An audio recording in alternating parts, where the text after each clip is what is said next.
देख पे आज आम ओडार भौगोलिक अवस्थिति विषय जाना कहीं देख ओडार जेकोसी भी गवर्नमेंट एग्जाम को सब ओडा रिलेटेड गोटे दुटा क्वेश्चन प्रत वर्ष आसूँ एग्जाम दृष्टि ओडार जोग्राफी तुम मान अत्यधिक इंपोर्टाट से तुम भिडियो को प्रथम शेष पर्यंत उदर्शक देख पे प्रथम आम जाना ओडार अवस्थिति एवं क्षेत्रफल विषय देख ओडिशा तुम भारत पूर्व उपकूलस्थ राज्य देखो ओडिशा को कहीं पूर्व उपकूलस्थ राज्य कह भारत पूर्व में बंगोपसागर एवं पश्चिम में आरब सागर एवं दक्षिण में भारत महासागर अवस्थित ओडिशा तुम बंगोपसागर उपकूल अभिष्ट से उपकूलस्थ राज्य कहुए देख ओडिशा हूँ तुम 17 डिग्री 49 रु 22 डिग्री 34 उत्तर समयरेखा मध्य अवस्थित एवं 81 डिग्री 23 रु 87 डिग्री 29 द्राघिमा रेखा मध्य अवस्थित देख पे तुमको जान रखिए कहबी कि आम भारत मूल भूखंड हो 8 डिग्री 4 उत्तर रु 37 डिग्री 6 उत्तर समयरेखा मध्य एवं 68 डिग्री 7 पूर्व 97 डिग्री 25 पूर्व द्राघिमा मध्य आम भारत अवस्थित से दृष्टि ओडिशा मध्य तुम 17 डिग्री 49 रु 22 डिग्री 34 उत्तर समयरेखा मध्य एवं 81 डिग्री 23 रु 87 डिग्री 29 पूर्व द्राघिमा मध्य तुम ओडिशा अवस्थित देखो ओडिशा तुम पूर्व में कौन रही पूर्व में रही तुम बंगोपसागर उत्तर पूर्व रही पश्चिम एवं उत्तर रही झारखंड एवं पश्चिम छत्तीसगढ़ एवं दक्षिण में आंध्र प्रदेश निर्धारण करुच्छे देख ओडिशा क्षेत्रफल हूँ तुम 1,55,707 वर्ग किमी देन ओडिशा प्रशासनिक विभाग ओडिशा को 30टा जिले में विभक्त कर प्रशासनिक तथा उन्नयन मूलक कार्य सुविधा 58टी सब डिविजन 317टी तुम तहसिल 314टी ब्लॉक एवं 6,798टी तुम ग्राम पंचायत रखा यहाँ तुम 2020 मसीहा को पंचायत राज विभाग देख देन भुवनेश्वर ओडिशा राजधानी समस्त जानी समस्त प्रशासनिक मुख्य कार्यालय तुम भुवनेश्वर अवस्थित देख आम तौक स्क्रॉल कर तले कौन लिखा ना राज्य जिला और से सदर महकुमार तालिका तले दिखाई देख ये सब लिखा सब जिला मानक सदर महकुमा विषय लिखा अनुगुल कलाहांडी भवानीपाटना कंधमाल फुलवाणी कटक कटक केन्दुझर केन्द्रापड़ा केन्द्रापड़ा कोरापुट हूँ कोरापुट एवं खोर्धा गजपति तुम हूँ पारालाखेमुंडी गंजाम छतरपुर जगतसिंहपुर झारसुगुड़ा ढेंकानाल सदर महकुमा ढेंकानाल देवगढ़ नवरंगपुर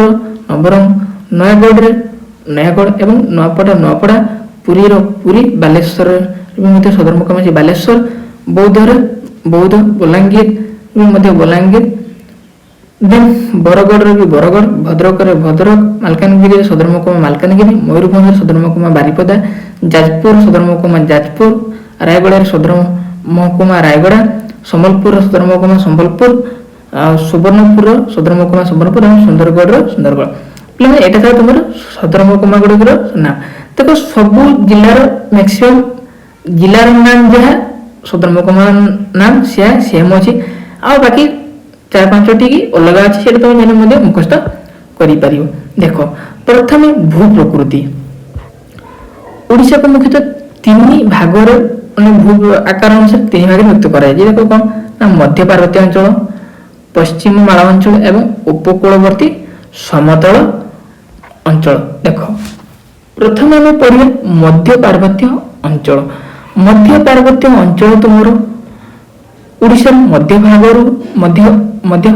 उत्तर पूर्व मयूरभंज जिलार शिमिलपाल पर्वत श्रेणी दक्षिण पश्चिम मालकानगिरी जिला पर्यंत विस्तृत अनेक गुड़िए पर्वतमालार सृष्टि यह अंचलटी गठित यह पूर्वघाट पर्वतमालार एक अंश विशेष है एग्जाम बहुत टाइम आसी था कि मध्य पार्वत्य अंचल ओडिशार क्यों पर्वतघाट अंश विशेष पूर्वघाट पर्वतमालार एक अंश विशेष ब्राह्मणी और महानदी द्वारा विखंडित होता यह अवच्छिन्न नुहे यार हाराहारी उच्चता 900 मीटर ओडिशार पूर्वघाटर उच्चतम शृंग कोरापुट जिलार दियमाली देख ओडिशार बहुत टाइम एग्जाम आसी था कि ओडिशार उच्चतम शृंगर नाम कौन ना दियमाली इम्पोर्टाट क्वेश्चन ମୟୂରଭଞ୍ଜ, କେଉଁଝର, ଅନୁଗୁଳ, ବୌଦ୍ଧ, ନୟାଗଡ଼, କଟକ, କଳାହାଣ୍ଡି, କୋରାପୁଟ, ମାଲକାନଗିରି ଆଦି ଜିଲ୍ଲା ଏ ଜିଲ୍ଲାର ଅଂଶ ବିଶେଷ।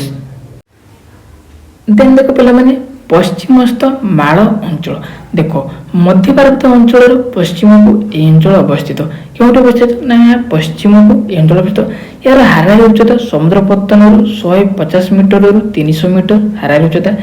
ଏହି ମାଳ ଅଞ୍ଚଳର ଉତ୍ତରରୁ ପୂର୍ବ ଦକ୍ଷିଣ ଆଡ଼କୁ କ୍ରମଶଃ ଢାଳୁ।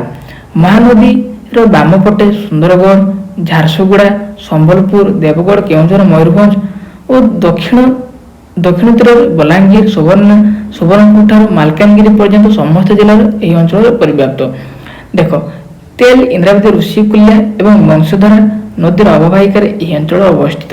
ଏକ୍ସାମ୍ପଲ୍ ବହୁତ ଟାଇମ୍ ଆସିଥାଏ କି କେଉଁ ନଦୀ ମାନଙ୍କର ବା ଏକ୍ସାମ୍ପଲ୍ ଆସିଥାଏ କି ଇନ୍ଦ୍ରାବତୀ, ଋଷିକୁଲ୍ୟା, ବଂଶଧାରା ନଦୀର ଅବବାହିକାରେ କେଉଁ ଅଞ୍ଚଳ ଅବସ୍ଥିତ ନା ପଶ୍ଚିମ ମାଳ ଅଞ୍ଚଳ ଏହି ନଦୀ ମାନଙ୍କର ଅବବାହିକାରେ ଅବସ୍ଥିତ। ଦେଖ ଦେନ୍ ଆମେ ପଢ଼ିବା ଉପକୂଳବର୍ତ୍ତୀ ସମତଳ ଅଞ୍ଚଳ। ଦେଖ ତୁମର ବଙ୍ଗୋପସାଗର ପୂର୍ବଘାଟ ପର୍ବତମାଳାର ମଧ୍ୟବର୍ତ୍ତୀ ଅଞ୍ଚଳରେ ଅବସ୍ଥିତ। ଏହା ଉତ୍ତରରେ ସୁବର୍ଣ୍ଣରେଖା ନଦୀ ଠାରୁ ଦକ୍ଷିଣରେ ଋଷିକୁଲ୍ୟା ନଦୀ ପର୍ଯ୍ୟନ୍ତ ବିସ୍ତୃତ। ଏହି ଅଞ୍ଚଳଟି ଉତ୍ତର ଓ ଦକ୍ଷିଣ ଭାଗରେ ସଂକୀର୍ଣ୍ଣ ମାତ୍ର ମଧ୍ୟ ଭାଗରେ ପ୍ରଶସ୍ତ। ସୁବର୍ଣ୍ଣରେଖା, ବୁଢ଼ାବଳଙ୍ଗ, ବ୍ରାହ୍ମଣୀ, ବୈତରଣୀ, ମହାନଦୀ, ଋଷିକୁଲ୍ୟା ଆଦି ନଦୀଠାରୁ ଆନିତ ପଟ୍ଟମାଟି ଦ୍ୱାରା ଏହି ଅଞ୍ଚଳଟି ଗଠିତ। ତେଣୁ ଏହା ଉର୍ବର ଏବଂ ଶସ୍ୟଶ୍ୟାମଳ ଏବଂ ଜନାକୀର୍ଣ୍ଣ। ବାଲେଶ୍ୱର, ଭଦ୍ରକ, କେନ୍ଦ୍ରାପଡ଼ା, ଜଗତସିଂହପୁର, ପୁରୀ, ଗଞ୍ଜାମ ଜିଲ୍ଲାର ଅଧିକାଂଶ ଅଞ୍ଚଳ ଏହି ସମତଳର ଅନ୍ତର୍ଗତ। ଦେଖ ପିଲାମାନେ ଏଠି ମୁଁ ତୁମକୁ ଓଡ଼ିଶାର ମାନଚିତ୍ର ତୁମକୁ ଶୋ କରୁଛି, ଯେମିତି ତୁମର ପ୍ରାକୃତିକ ବିଭାଗ ବିଷୟରେ ଡିଟେଲ୍ସ ସେଠି ତୁମକୁ ମୁଁ ବୁଝାଉଛି। ଦେଖ ପିଲାମାନେ ଆମେ ପ୍ରଥମେ ପଢ଼ିଲେ କି ଓଡ଼ିଶା ତୁମର 17 ଡିଗ୍ରୀ 49ରୁ 22 ଡିଗ୍ରୀ 34 ଉତ୍ତର ସମୀକ୍ଷା ରେଖା ମଧ୍ୟରେ ଅବସ୍ଥିତ।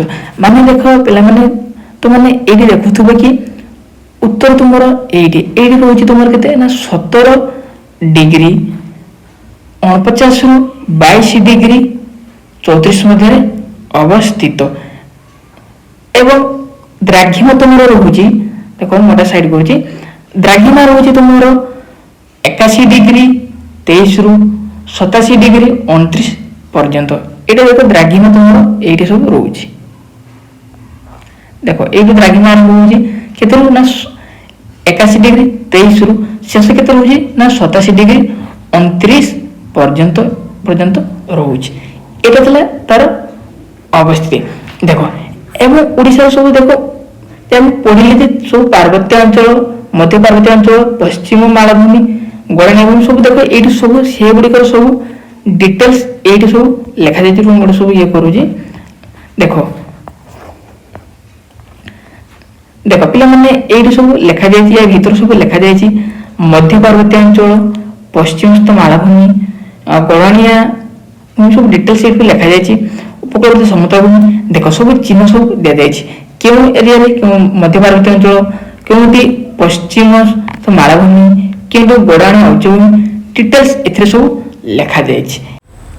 ପିଲାମାନେ ଏହା ଥିଲା ତୁମର ଓଡ଼ିଶା ଜିଓଗ୍ରାଫିର ପାର୍ଟ 1 ଭିଡ଼ିଓ। ଏଥିରେ ଆମେ ଓଡ଼ିଶାର ଅବସ୍ଥିତି, ଭୂମିରୂପ ବିଷୟରେ ଡିଟେଲ୍ସ ଜାଣିଲେ। ଏହା ପରବର୍ତ୍ତୀ ଭିଡ଼ିଓରେ ଆମେ ଓଡ଼ିଶାର ନଦୀ, ହ୍ରଦ ବିଷୟରେ ଆମେ ଡିଟେଲ୍ସ ଜାଣିବା।